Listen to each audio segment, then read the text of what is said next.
जय श्री राधा कृष्ण। कार्तिक माह महात्म 11वां अध्याय।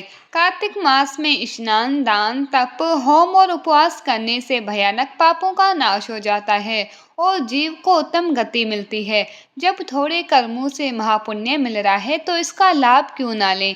हमारे गुरु महाराज कार्तिक मास को पुण्य की सेल कहते हैं, जिसमें भर भर कर पुण्य कर्म अर्जित किए जा सकते हैं। सोचो, विचार करो, अभी भी समय है, इस कार्तिक मास का उपयोग कर लो। अब श्री गणेश जी महाराज और अपने गुरुदेव को याद करते हुए कार्तिक मास महात्म का अध्याय 11 सुनते हैं। कल कार्तिक मास महात्म के अध्याय 10 में हमने जालंधर के अंत और तुलसा महारानी के वृक्ष रूप में आने की बहुत सुंदर पावन कथा का श्रवण किया था। अब आज इस अध्याय 11 में हम कार्तिक माह और एकादशी व्रत के महत्व को जानेंगे। क्यों कार्तिक मास इतना पुण्यदायी है, क्यों एकादशी भगवान को इतनी प्रिय है। शुरू करते हैं। बोलो कार्तिक महात्म की जय, कार्तिक ठाकुर की जय। राजा पृथु ने श्री नारद जी से पूछा, हे मुने, कार्तिक मास तथा एकादशी तिथि सबसे उत्तम क्यों मानी गई है। तब नारद जी कहने लगे, हे राजन, जो प्रश्न तुमने आज मुझसे पूछा है वही प्रश्न एक समय श्री सत्यभामा जी ने श्री कृष्ण से किया था, और जो कुछ उत्तर श्री कृष्ण ने सत्यभामा को दिया था वही मैं तुमसे कहता हूँ, ध्यान पूर्वक सुनो। एक समय श्री सत्यभामा जी ने श्री कृष्ण से पूछा, हे प्रभु, आप तो सभी काल में व्यापक हो और सभी काल आपके आगे एक समान है, फिर ये कार्तिक मास ही सभी मासों में श्रेष्ठ क्यों है। आप सब तिथियों में एकादशी और सभी मासों में कार्तिक मास को ही अपना प्रिय क्यों कहते हैं, इसका कारण मुझे बताइए। भगवान श्री कृष्ण ने कहा, हे भामिनी, तुमने बहुत अच्छा प्रश्न किया है, मैं तुम्हें इसका उत्तर देता हूँ, ध्यान पूर्वक सुनो। हे प्रिय, समुद्र का पुत्र शंख नाम का एक दैत्य था। वो राक्षस बहुत बलवान और अत्याचारी हो गया था। उसके अत्याचारों से तीनों लोकों में त्राही त्राही मच गई। उस शंखासुर ने स्वर्ग में निवास करने वाले देवताओं पर विजय प्राप्त कर इंद्र आदि देवताओं और लोकपालों के अधिकार को छीन लिया। उससे भयभीत होकर समस्त देवता अपने परिवार के सदस्यों के साथ सुमेरु पर्वत की गुफाओं में बहुत दिनों तक छिपे रहे। उसके बाद वो निश्चित होकर सुमेरु पर्वत की गुफाओं में ही रहने लगे। उधर जब शंखासुर को इस बात का पता चला कि देवता आनंद पूर्वक सुमेरु पर्वत की गुफाओं में निवास कर रहे हैं, तो उसने सोचा कि ऐसी कोई दिव्य शक्ति अवश्य है, जिसके प्रभाव से अधिकारहीन ये देवता अभी भी बलवान है। सोचते सोचते वो इस निर्णय पर पहुंचा कि वेद मंत्रों के बल के कारण ही देवता बलवान हो रहे हैं। यदि इनके वेद छीन लिए जाएं तो ये बलहीन हो जाएंगे। देव ऋषि नारद बोले, ऐसा सोचकर शंखासुर भगवान विष्णु को सोते हुए देखकर सत्यलोक में वेद चुराने के लिए पहुंच गया। उसको आता देखकर भगवान विष्णु ने उसकी नीयत जानकर बीज मंत्रों के साथ समुद्र के जल में प्रवेश किया। राक्षस शंखासुर भी वेद मंत्रों तथा बीज मंत्रों को ढूंढता हुआ समुद्र में पहुंचा, लेकिन ना तो उसे वेद मिले और ना ही बीज मंत्र मिले। जब शंखासुर सागर से निराश होकर वापस लौटा तो उस समय ब्रह्मा जी पूजा की सामग्री लेकर सभी देवताओं के साथ भगवान विष्णु की शरण में पहुंचे और भगवान को गहरी निंद्रा से जगाने के लिए गाने बजाने लगे और धूप दीप गंध आदि से बारंबार उनका पूजन करने लगे। धूप दीप नैवेद्य आदि अर्पित किए जाने पर भगवान की निंद्रा टूटी और वो देवताओं सहित ब्रह्मा जी को अपना पूजन करते हुए देखकर बहुत प्रसन्न हुए और कहने लगे, मैं आप लोगों के इस कीर्तन मंगला आचरण से बहुत प्रसन्न हूँ। आप अपना अभीष्ट वरदान मांगिए, मैं अवश्य ही उसे दूंगा। जो मनुष्य अश्विन शुक्ल की एकादशी से देव उठनी एकादशी तक ब्रह्म मुहूर्त में उठकर मेरी पूजा करेंगे, उन्हें तुम्हारी ही भांति मेरे प्रसन्न होने के कारण सुख की प्राप्ति होगी। आप लोग जो पाद अर्ध आचमन और जल आदि सामग्री मेरे लिए लाए हैं, वो उन्नत गुणों वाली होकर आपका कल्याण करेगी। शंखासुर द्वारा हरे गए संपूर्ण वेद जल में ही स्थित है। मैं सागर पुत्र शंखासुर का वध करके उन वेदों को अभी लाए देता हूँ। आज से मंत्र बीज और वेदों सहित मैं प्रतिवर्ष कार्तिक मास में जल में ही विश्राम किया करूँगा। अब मैं मत से रूप धारण करके जल में जाता हूँ। तुम सब देवताओं भी मुनीश्वरों सहित मेरे साथ जल में आओ। कार्तिक मास में जो शेष मनुष्य प्रातःकाल स्नान करते हैं वो निश्चित ही अक्षय फल पाते हैं। हे देवेंद्र, कार्तिक मास में व्रत करने वालों को सब प्रकार से धन, पुत्र पुत्री आदि देते रहना और उनकी सभी आपत्तियों से रक्षा करना।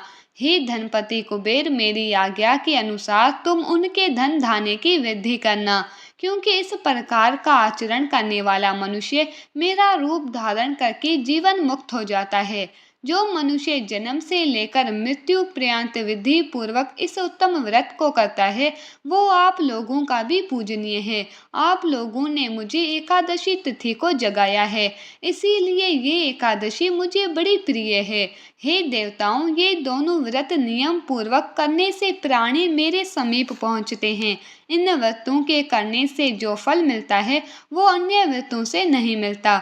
इसीलिए हर मनुष्य को सुखी और निरोगी रहने के लिए कार्तिक महात्म और एकादशी कथा सुनते हुए नियमों का पालन करना चाहिए। नारद जी बोले, ऐसा कह के भगवान विष्णु ने मछली का रूप धारण किया और विंध्याचल पर्वत पर तप कर रहे महर्षि कश्यप की अंजलि के जल में जा पहुंचे। महर्षि कश्यप ने दया करके उस मछली को अपने कमंडल में रख लिया। जब उसने बहुत बड़ा रूप धारण किया तो उन्होंने उसे कुएं में डाल दिया। जब वो मछली कुएं में भी ना समा सकी तो उन्होंने उसे तालाब में डाल दिया। जब वो तालाब में भी ना आ सकी तो उन्होंने उसे समुद्र में डाल दिया। वो मछली वहां भी बढ़ने लगी। फिर मत्स्य रूपी भगवान विष्णु ने उस शंखासुर का वध किया और शंखासुर को हाथ में लेकर बद्री वन आ गए। बद्री नारायण में आकर उन्होंने संपूर्ण ऋषियों को बुलाकर इस प्रकार आदेश दिया, हे मुनीश्वरों, तुम जल के भीतर बिखरे हुए वेद मंत्रों की खोज करो और जितना जल्दी हो सके उन्हें सागर के जल से बाहर निकाल लाओ। तब तक मैं देवताओं के साथ प्रयाग में ठहरता हूँ। तब उन तपोबल संपन्न महर्षियों ने यज्ञ और बीज सहित संपूर्ण वेद मंत्रों का उद्धार किया। ऋषियों ने वेदों को 6 अंगों छंद, व्याकरण, कोश, वेदक, ज्योतिष, स्मृति सहित तपोबल द्वारा समुद्र में से ढूंढ निकाला। जिस वेद का जो भाग जिस ऋषि को मिला तब से वो भाग उसी ऋषि का माना गया। तदंतर सब ऋषि एकत्रित होकर प्रयाग में गए। वहां उन्होंने ब्रह्मा जी सहित भगवान विष्णु को उपलब्ध हुए सभी वेद मंत्र समर्पित कर दिए। सब वेदों को पाकर ब्रह्मा जी बहुत प्रसन्न हुए। उन्होंने देवताओं और ऋषियों के साथ प्रयाग में अश्वमेध यज्ञ किया। यज्ञ समाप्त होने पर सब देवताओं ने भगवान से निवेदन किया, हे देवादि देव जगन्नाथ, इस स्थान पर ब्रह्मा जी ने खोए हुए वेदों को पुनः प्राप्त किया है और हमने भी यहाँ आपके प्रसाद से यज्ञ भाग पाए हैं। अतः ये स्थान पृथ्वी पर सबसे श्रेष्ठ पुण्य की वृद्धि करने वाला हो, भोग और मोक्ष प्रदान करने वाला, साथ ही ये समय भी पुण्यमयी ब्रह्म घाती आदि महापापियों को भी शुद्धि कराने वाला हो तथा यहाँ दिए हुए दान को अक्षय बना देने वाला भी हो। ऐसा हम सबको वर दीजिए। भगवान विष्णु बोले, देवताओं, तुमने जो कुछ कहा वो मुझे स्वीकार है। तुम्हारी इच्छा पूर्ण हो। आज से ये स्थान ब्रह्मक्षेत्र के नाम से प्रसिद्ध होगा। सूर्य वंश में उत्पन्न राजा भगीरथ यहाँ गंगा को ले आएंगे। इस स्थान पर गंगा जी और सूर्य पुत्री यमुना जी का संगम होगा। ब्रह्मा जी और तुम सब देवता मेरे साथ यहाँ निवास करो। आज से ये तीर्थ राज के नाम से विख्यात होगा। तीर्थ राज के दर्शन से तत्काल सब पाप नष्ट हो जाएंगे। यहाँ पर किया हुआ तप, जप तथा दान महान फलदायक होगा। पहले जन्म में किए हुए पाप, ब्रह्म हत्या आदि भी इस तीर्थ राज में स्नान करने से नष्ट हो जाएंगे। जो लोग अपने पिता आदि को यहाँ लाकर तर्पण और श्राद्ध करेंगे उनके पिता मेरे स्वरूप को प्राप्त करेंगे। वो तीनों प्रकार की मुक्ति को प्राप्त करेंगे। मकर संक्रांति पर माघ मास में प्रातःकाल यहाँ आकर स्नान करने वाले मनुष्य के सब पापों का ये तीर्थ नाश करेगा। ठीक उसी तरह जिस तरह सूर्य के तेज से अंधकार का नाश हो जाता है। हे मुनीश्वर, मेरे वचन ध्यान से सुनिए। मैं सर्वत्र व्याप्त रहता हुआ भी हमेशा बद्री नारायण में निवास करता हूँ। सैकड़ों वर्षों तक किसी भी दूसरे स्थान पर तप करने का जो फल मिलता है वही फल यहाँ एक दिन में मिल जाएगा। जो मनुष्य मेरे स्थान बद्रिका आश्रम के दर्शन करेगा वो जीवन मुक्त हो जाएगा और उनके समस्त पाप नष्ट हो जाएंगे। सूत जी बोले, ऐसा कह के भगवान विष्णु अंतर ध्यान हो गए और देवता गण भी अपने अंशों को वहीं छोड़कर चले गए। जो मनुष्य कार्तिक में तुलसा जी की जड़ के समीप श्री हरि का पूजन करता है वो इस लोक में संपूर्ण भोगों का उपभोग करके अंत में वैकुंठ धाम को जाता है। जो मनुष्य इस कथा को श्रद्धा पूर्वक कहता और सुनता है वो भी श्री प्रयागराज और बद्रिका आश्रम जाने और स्नान करने के समान फल को प्राप्त करता है। इसके बाद सूत जी कहने लगे, अब सब व्रतों में उत्तम व्रत और मोक्ष के देने वाले एकादशी के व्रत का महात्म सुनो। एकादशी तिथि कृष्ण पक्ष की हो या शुक्ल पक्ष की, अन्न नहीं खाना चाहिए। जो एकादशी को अन्न खाता है वो पापों का भक्षण करता है। एकादशी का व्रत माता के समान उसकी रक्षा करता है। दशमी तथा द्वादशी को भी एक समय ही भोजन करना चाहिए।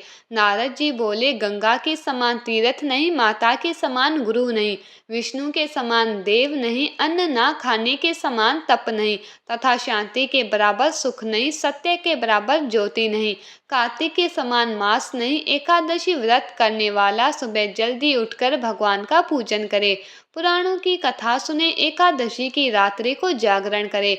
नारद जी कहने लगे, हे राजन, अब एक प्राचीन इतिहास सुनो। नर्मदा नदी के तट पर गालव ऋषि का अति सुंदर आश्रम था। ऋषि गालव का भद्रशील नाम का एक पुत्र था जो विष्णु जी का परम भक्त था। वो बालकों के साथ भगवान की मूर्ति बनाकर पूजन किया करता था, साथ ही बालकों को उपदेश दिया करता था कि वो भी भगवान का पूजन करें तथा एकादशी का व्रत रखें।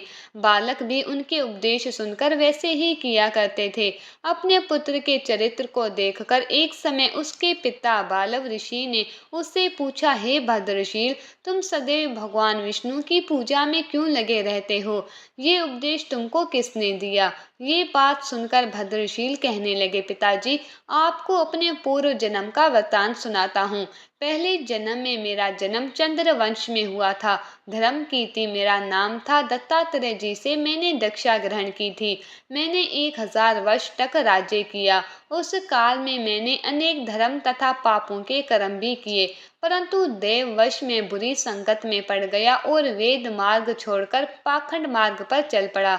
मेरे इन आचरण को देखकर प्रजा भी पाप के कर्म करने लगी। इस प्रकार धर्मशास्त्रों के अनुसार प्रजा के पाप का छठा भाग मुझको मिलने लगा। एक दिन हम शिकार खेलने के लिए वन में गए। वहाँ हम पूरा दिन भूखे प्यासे ही रहे। शाम को कुछ नहीं मिला। घूमते फिरते हम मार्ग भी भूल गए और शाम को नर्मदा नदी के किनारे पर पहुंच गए। उस दिन एकादशी का व्रत होने के कारण वहां पर एकादशी अनेक वैष्णव भगवान का कीर्तन कर रहे थे।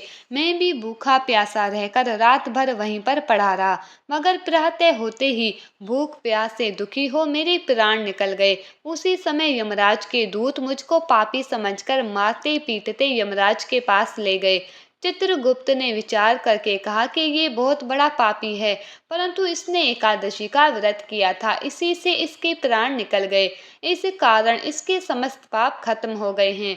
ये सुनते ही यमराज तत्काल अपने सिंहासन से उठ खड़े हुए और बोले, क्षमा करना, हमसे भूल हो गई। साथ ही वो मुझे बार बार नमस्कार भी कर रहे थे।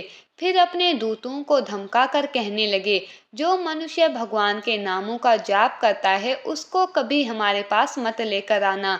जिससे अनजाने में भी एकादशी व्रत किया हो तब भी उसके सारे पाप खत्म हो जाते हैं और उसको हमारे पास आने की आवश्यकता नहीं पड़ती। इसके बाद यमराज ने मेरा पूजन किया और फिर मुझे सुंदर विमान में बैठाकर विष्णु लोक भेज दिया।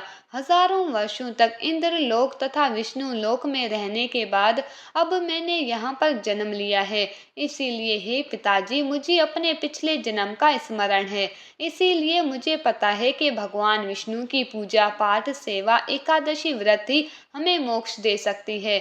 अपने पुत्र के पिछले जन्म की कथा सुनकर ऋषि गालव भी नतमस्तक हो गए। इसके बाद नारद मुनि बोले, जो कोई इस कथा को पढ़ता या सुनता है उसके सभी पाप नष्ट हो जाते हैं। बोलो लक्ष्मी नारायण भगवान की जय। कार्तिक मास महात्म अध्याय 11वां समाप्त। कल कार्तिक मास महात्म के अगले अध्याय को सुनेंगे। अब अंत में मेरी एक बात सुन लो, समझ लो। देखो, जब मौत की गाड़ी में सोना होगा, ना तकिया होगा ना बिछोना होगा, साथ में होंगे हमारे अच्छे बुरे कर्म और बस शमशान का एक कोना होगा। और जब ये पता ही है हमें, तो क्यों समय गवाते हो? जीवन को हरि चरणों में लगा दो, फिर नरक का दुख नहीं, मेरे कान्हा की गोद मिलेगी।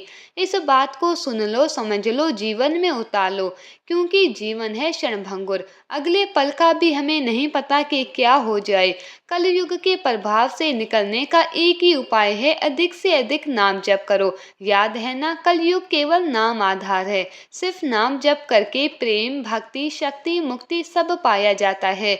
इसीलिए प्रेम से, मन से, भाव से हर समय हर पल कृष्ण के पवित्र नामों का जाप करते रहो। हरे कृष्ण कृष्ण कृष्ण हरे हरे, हरे Ram Ram Ram Hare Hare. Please in videos को ज़्यादा से ज़्यादा शेयर करके कार्तिक मास का प्रभाव सबको बताओ। ये भी एक सेवा है। Please like, share and subscribe. Radhe Radhe.